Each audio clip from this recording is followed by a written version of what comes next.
Hi friends, రైతులకు నమస్కారం. మీరు చూస్తున్న ఈ ఆవులన్నీ కూడా పొంగనూరు జాతికి చెందిన ఆవులు.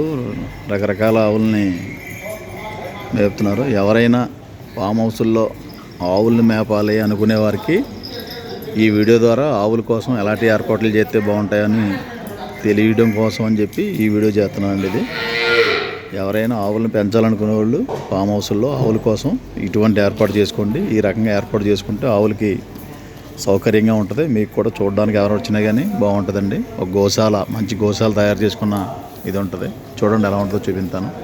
ఇదో రాత్రిపూట గోవుల కోసం ఇలాగండి, చుట్టూ షేడ్ నెట్, దోమలు గట్ట సోకకుండా లోపల ఫ్యాన్ పెడతారు. బాగుంటుందండి.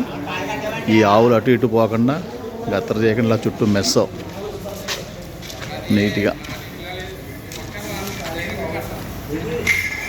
ఇది సత్యదేవ నర్సరీ వాళ్ళు ఏర్పాటు చేసుకున్నారనమాట. మీకు అవేర్నెస్ కోసం, తెలియడం కోసం అని చెప్పేసి పెడుతున్నాను. ఇది ఇవన్నీ ఈ రకంగా ఏర్పాటు చేసుకోవాలి.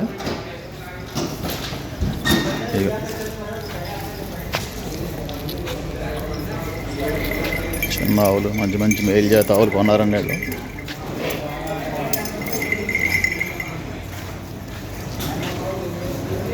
ఇవన్నీ ఫ్యాన్లు, లైట్లు, ఇలా సౌకర్యంగా ఆవులు మేపేవారు ఈ రకంగా సౌకర్యం ఏర్పాటు చేసుకుంటే బాగుంటుంది. ఇంట్రెస్ట్ ఉన్న రైతులు, ఫామ్ హౌస్ రైతులు, ఎవరన్నా ఆవులు మేపాలనుకునే వాళ్ళు ఇది ఒక డెమోగా తీసుకుని ఈ పద్ధతిలో ఆవులను పెంచుకుంటారని చెప్పి ఈ వీడియో ద్వారా తెలియపరుస్తున్నాను. నేను మీ కుప్పల దుర్గారావు, సప్తగిరి నర్సరీ.